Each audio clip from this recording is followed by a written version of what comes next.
concert. It was absolutely fabulous. Anyway, I could go on and on about that all day. But we have to talk about Advent, too. For those of you who got your Advent booklets, that a wonderful member brought us a gift for all of us, and there's more on the back desk. If you didn't get it, if you're reading along, you know that today we started with the first Sunday in Advent, which is faith. And sometimes it's called hope. You know, if you read the different lists, some people call it hope, some faith. And they're often interchanged, hope and faith. But there's a subtle difference between hope and faith. Hope is the expectation of something in the future. And faith is the assurance that it is now. Whether you can see it or not, whether it is in form or not, whether it is manifest or not, faith is the assurance that it is now. So would you repeat with me, in union with God, it is accomplished now. Together, in union with God, it is accomplished now. And today I'm going to share some simple stories. They're simple stories because we start building our faith and our hope by sharing our simple experiences, and then they grow and they grow and grow into bigger and greater things. So I'll start with these are all true stories, of my Christmas tree miracle that the angels brought to me. You see, when I was raising my children, we didn't have much money. And I had a husband at that time, wasn't Michael. Michael loves Christmas like I do. But he had been very wounded as a child, and so he didn't like Christmas. And because we didn't have much money, he said we couldn't afford a Christmas tree. Well, I didn't know how to handle that. I mean, Christmas wasn't Christmas without a Christmas tree. So I didn't argue with them, but I held to the faith and belief that I would somehow get a Christmas tree. Later that week, my mother and I went shopping in our small town, Lake City, Minnesota. There's somebody here new from Minnesota today. Anyway, we went to the hardware store. And back then, do you remember collecting gold bond stamps? Yeah. Green stamps? Well, usually you sent for them through a catalog, but our local hardware store redeemed gold bond stamps. And I had 3 books of gold bond stamps, and they had Christmas trees, imitation ones, but they were just enough for my 3 books of gold bond stamps. So I ran home and came back with my books of stamps. And there was one tree above the door, way up on the shelf, of course, that was really pretty, prettier than the others. And I said, I'd like that one. And the lady had to come and she had to get a big ladder and haul the thing down. And it was really interesting. She said, gee, this is different than all the other ones. I don't have a box for this one. I don't know where this one came from. It was so pretty. And she gave it to me for the same price, my 3 books of gold bond stamps. And I went home knowing that the angels had brought to me that Christmas tree. Whether you believe in angels as divine ideas that we manifest with hope and faith, or whether you believe in the fluffy whites, which I tend to like to believe in myself, I know that I manifested that Christmas tree. Hope is often misunderstood, that something is missing, and I hope I get it. That's usually what we think of when we think of hope. We also sometimes hope for something, but then it looks like it's going to be hard. It feels a little scary. So we start to say, well, maybe, maybe not. Anybody ever say maybe not? Not really realizing that our consciousness is creating it. And when we say maybe not, the universe doesn't know quite what to do with it. Do you want it or not? You know, how much hope do we have? Well, in today's Advent book, for those of you who have read it this morning, the daily reading for today, had a quote from James 1:6. But when you ask, you must believe and not doubt, because the one who doubts is like a wave on the sea, blown and tossed by the wind. And so when we say, well, maybe, maybe not, maybe, maybe not, the universe is sitting there, well, what do you want it or not? Doesn't know whether you want to manifest that or not. The universe needs to know your intention through the hope that we hold. And I had faith and hope as a child. Let me tell you, when I was 8 years old, I was in love with Roy Rogers. Sorry, Michael. You weren't my first love, but you're my best. No problem. And so for Christmas that year, I had to have a gun and holster. I'm not promoting guns, please. But if you're in love with Roy Rogers, you had to have a gun and holster. You had to have a horse too, but that came much later. Anyway, I just hounded my mother for a gun and holster set. And that was back in the old days when girls did not play with guns. And I wasn't the girly doll type. So she said, no, she wasn't about to get me a gun and holster. Well, I held on to that hope. And she went Christmas shopping. She told me later, the only thing she could see in the stores were guns and holster sets. That's all she could see. They were everywhere. They were everywhere. And finally she broke down and brought me my Roy Rogers gun and holster set. And I tell you, I can still smell the leather. And I can smell, remember those cap guns that would go pop? I can still smell that. Oh, I was so happy, so happy. That was my hope story, my faith story. And there's no doubt in my mind that I manifested all those guns and holsters in all those stores that she went to. Hope is expecting, even without the full assurance of faith. But faith is the next step. In the Bible, we're told faith is the assurance of things hoped for, the conviction of things not seen. Just because I don't see it, just because it's not here yet, I still have hope and faith for it. And the unity definition of faith is even stronger. Faith is the perceiving power of the mind to shape substance. Wow, we have that power, the perceiving power of mind to shape substance, like that Christmas tree and that gun and holster.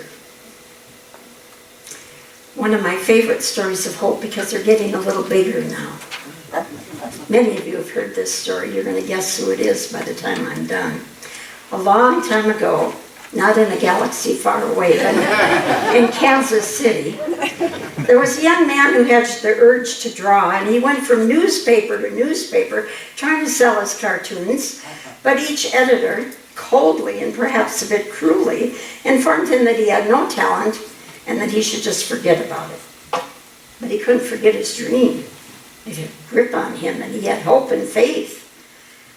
Finally, a minister, a pastor of a church, employed the young man at a pittance to draw advertising pictures for church events. Mary Claire, there's hope for your talent. But the artist had to have a studio, another way of describing a place to sleep as well as to draw. It seems the church had an old mouse-infested garage, and he was told he could stay there. And what do you know? One of those church mice became world famous, as did the young artist. You all know who I'm talking about now, don't you? The mouse became known to millions as Mickey Mouse, and the artist was Walt Disney. He had such faith in everything. And his brother Roy was the maybe not kind of guy, because Walt Disney kept trying to build it bigger and bigger and more, and his brother was an accountant and kept saying, maybe not, we don't have the money. And Walt Disney kept saying, no, we can do it, I have hope, I have faith. And all his movies, remember, were about hope. When you wish upon a star, when you have that hope. Take it into the Christmas story. And I love that one of the strongest verses in the Bible comes from the Christmas story. With God, all things are possible. That came from the Christmas story. Eric Butterworth once said, you must come to believe about yourself what Jesus believed about himself. There was no more Christ in Jesus than there is in us. Do you know that? There was absolutely no more Christ in him than there is in us. The difference was he believed it. He awoke to it. He lived it. He demonstrated it. And he said to the rest of us, by your faith you are healed. By your faith. Back when I was dying in intensive care, my family prayed their prayers of faith. And the doctors were very frustrated with them because they knew I was dying and they felt my family wasn't accepting it. And finally on Holy Thursday, they said, that's it. She's only got 48 hours max. No way. And even if she would live by some miracle, she'll never get off the respirator. Her lungs are destroyed. And so my family surrendered their prayers of faith. The next morning was Good Friday. My mother woke up so sad. She knew when she went to the hospital I'd probably be gone. But all of a sudden she heard a voice, a loud voice. And the voice said, "O ye of little faith." And my mother said, yeah, no matter what happens, I can't give up my faith, no matter what. Well, the rest is history. She got to the hospital and I was spontaneously, miraculously healed 100%. The miracle came from that hope and faith, accepting what is, surrendering the outcome, and yet maintaining that hope and faith. Which is why Mary, when told she would have a child before she was even married, said, "Be it done to me according to your will." Now I would have said, "I hope I get my period the next day." But not Mary. Not Mary. Sorry, guys. She said, "Be it done on me according to your will." She had faith and hope and divine wisdom that the highest and best would happen, no matter what. You know, I used to be stuck in what I call spiritual constipation of my limitations, my belief in my limitations. I grew up sick and nobody ever expected me to live this long. But God sent me people and situations to raise my expectations. Eric Butterworth always says, even a kick in the pants is good if you're headed in the right direction. So there are 3 shifts through hope and faith to arrive at the Christ consciousness. I can, I will, I am. I can is that hope, that expectation. I can awaken. I will is that faith of assurance. I will awaken to the Christ. And I am is that embodiment and demonstration. I am the Christ. The 3 stages. And Charles Fillmore, the co-founder of Unity, quoted Colossians 1:27 more than almost any other biblical quote. Christ in you, the hope of glory. Not just Christ in Jesus. Christ in you, the hope of glory. It is not blasphemy to know your oneness with God. And Christmas hope is full of that realization of the Christ consciousness. How long have we been waiting? Will you repeat with me? Oh, there's hope for me yet. Together? Oh, there's hope for me yet. Even in my imperfections. You know, the progression that Jesus went through is shown through all the names that he is called in the Bible. He's called Jesus, the man from Nazareth, the human being, the egoic man, Jesus. He's called the Christ, which is simply the divinity that is in him, just like we all have the Christ in us, the divinity in us. There is only one Son of God, and that is the Christ, expressing in and through all of us. Jesus Christ was the man who woke up to the divinity within him. And then after the resurrection, he was called Christ Jesus because he was expressing more of his divinity than his humanness. Would you repeat with me? I can, I will, I am. Together, I can, I will, I am.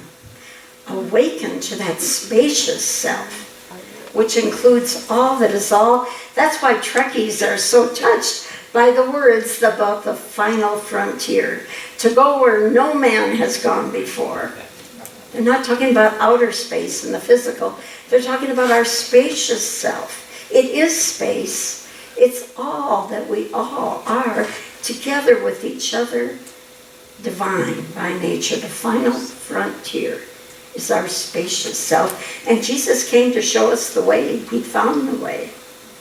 He said, know the truth, and the truth will set you free. And then he had the audacity to say, these things that I do, you can do also, and more. Collectively, we can do even more. The hope is I can, the faith is I will, And the demonstration is, I am the Christ. And that's why Jesus had to leave. He told his apostles, guys, I'm out of here. You keep looking to me to do this, you got to find it in yourself. I'm paraphrasing. You know, like the apostles, most of my life, I knew all about Jesus. I didn't know anything about the Christ in me. When I came to Unity and found out, oh, it's the Christ in me. Wow, what an awakening. And the Christ consciousness is not about being perfect. I can promise you, I'll probably always get the dates wrong in the bulletin. I can promise you that's probably not going to change. But I can awaken to my union with God, and it won't matter. I'm in union with God. The perfection is the love we share, the respect and the kindness we share with each other. Now, the best part of the Christmas story is from Luke 1:35. The Spirit of the Lord will come upon you, and the power of the Most High will overshadow you, meaning your divine self will overshadow your egoic self. Therefore, the child to be born will be holy. You will be called the Son of God. That's the hope we have for Christmas, and you will be changed, for they will know you by your fruits, by how you live your life. Jesus healed the sick, walked on water, fed the multitudes. Now, I haven't walked on water lately on the desert. It's kind of hard. But we can heal the sick, unhealthy thoughts in our consciousness. We can heal the unforgiveness. We can walk on the water of our emotions and not react all the time. Doesn't mean you don't feel your feelings. There's a difference. You feel your feelings, but you don't have to overreact with your emotions. We can feed the multitude of our thoughts with the food of truth. They will know you by your fruits. So this first week of Advent, let's live together in hope and faith of Christmas. And repeat with me one more time, I can, I will, I am. Together, I can, I will, I am. And let's take that into prayer. I can awaken to the Christ. I will awaken collectively with each one of you together. We are one. We are all. We are our spacious self. I am, and you are, collectively together. And once again, we live in that gratitude and joy. Thank you, Father, Mother God, in the nature of the Christ. Amen. Amen.